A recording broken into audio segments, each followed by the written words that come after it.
Guys, finally Saif Ali Khan हमें race में देखने को नहीं मिले, बट कहीं ना कहीं कह सकते हो ज्वेल थीफ जैसी मूवी में देखने को मिल रहे हैं।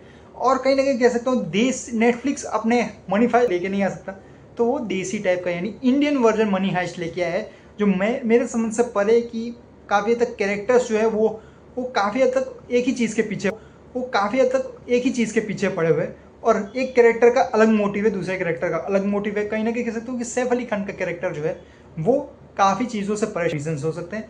और कहीं ना कहीं जो जयदीप अहलावत का कैरेक्टर है वो पहले से एक माफिया के तौर पे देखने को मिल रहा है। उसके बैक एंड बहुत अच्छे खासे हैं, बट वो एक ज्वेल थीफ के लिए यानी कह सकते हो कि एक ज्वेलरी के लिए ज्वेल थीफ के साथ मिक्स होके यानी कि कह सकते हो दोनों के मास्टरमाइंड्स के माइंड्स के हिसाब से वो चाहते हैं कि मानता हूँ कि कहीं ना कहीं यहाँ पे अगर देखोगे तो मनी हाइस्ट की काफ़ी हिडन चीज़ें मिलती हैं, जैसे कि प्रोफेसर के टाइप के, कि वो हर चीज़ सोचता है कि यानी हर चीज़ को एनालिसिस करना पड़ेगा, आपको पूरा मैप ड्रॉ करना पड़ेगा और क्या क्या सीन्स होते हैं। क्योंकि मैं कहूँगा तो ये देसी टाइप ही है, एक मूवी के तौर पर उन्होंने दिखा दिया। मनी हाइस्ट की अगर एक मूवी टाइप बनती तो ज़रूर ऐसी ही बनती, क्योंकि ओवरऑल पूरी मूवी ही वैसे सीन्स में उन्होंने डिवाइड करके रखा हुआ है। सीन्स समझ में नहीं आते कि कहाँ जा रहा है। कैरेक्टर वाइज हर एक चीज़ वैसी ही सेम टू सेम प्लान की गई हुई है, एक भी चीज़ का आपको चेंज नहीं देखने को मिलेगा। बट कहीं ये बोलूँगा कि ओवरऑल मूवी काफ़ी सीन्स में बहुत अच्छा खासा वे में दिखाने की कोशिश करते हैं। इमोशनली काफ़ी चीज़ें वो लोग, मैं कह सकता हूँ कि ऐसा आपको थ्रो करते हैं, बट कहीं ना कहीं वो चीज़ें कैचअप नहीं हो पाती किसी भी ऑडियंस को, क्योंकि वो चीज़ ऐसे पकड़ के नहीं रख सकते, क्योंकि कहीं ना कहीं इमोशनली वो चीज़ें कनेक्ट नहीं होती। जैसे कि सैफ अली खान का कैरेक्टर जब अपने फादर से टॉक करता है तो वो चीज़ इमोशनली कहीं ना कहीं कनेक्ट नहीं हो रही, क्योंकि उस कैरेक्टर को उतना, मैं कह सकता हूँ कि उस स्पेस नहीं दिया गया हुआ है। कहीं ना कहीं वो काफ़ी चीज़ों को वो ऐसे ही लेके आके तोड़ मरोड़ के कहीं ना कहीं मूवी में डाल दिए, जो ओवरऑल कहूँ तो मूवी उस चीज़ को काफ़ी तक बहुत ही डीप ले जाती है।